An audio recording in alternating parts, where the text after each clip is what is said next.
الحمد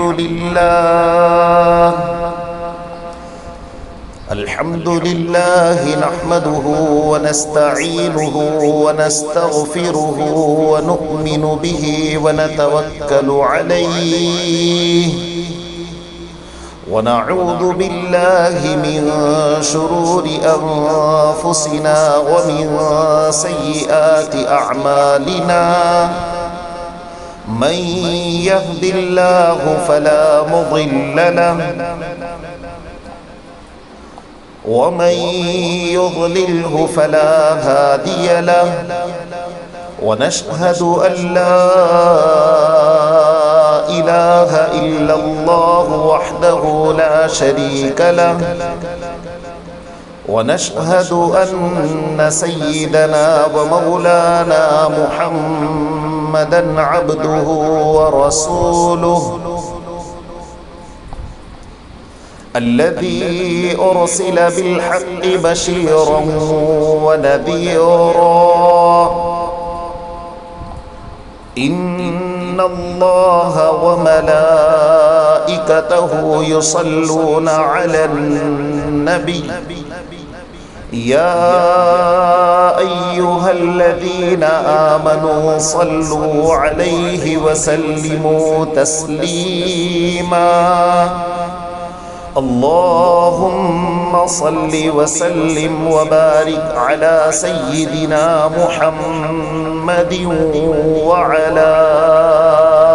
آله وأصحابه وأتباعه أجمعين إلى يوم الدين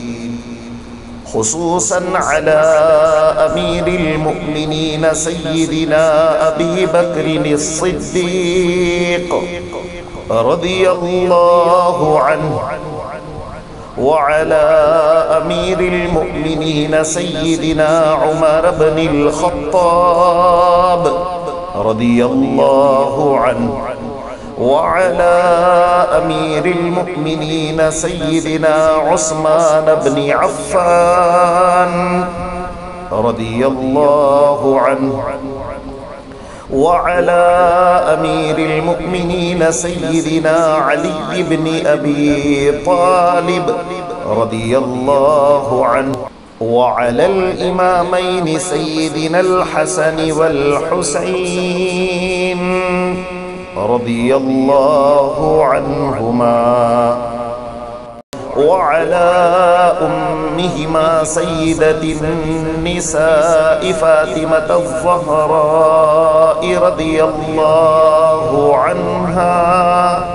وعلى عميه سيدنا حمزة والعباس رضي الله عنهما وعلى الستة الباقية من العشرة المبشرة وعلى سائر الصحابة والتابعين رضوان الله تعالى عليهم أجمعين اللهم اغفر للمؤمنين والمؤمنات والمسلمين والمسلمات الأحياء منهم والأموات برحمتك يا أرحم الراحمين أعوذ بالله من الشيطان الرجيم إن الله يأمر بالعدل والإحسان وإيتاء ذي القربى وينهى عن الفحشاء والمنكر والبغي يعظكم لعلكم تذكرون اذكروا الله يذكركم وادعوه يستجب لكم ولذكر الله تعالى أعلى وأولى وأعز وأجل وأهم وأتم وأكبر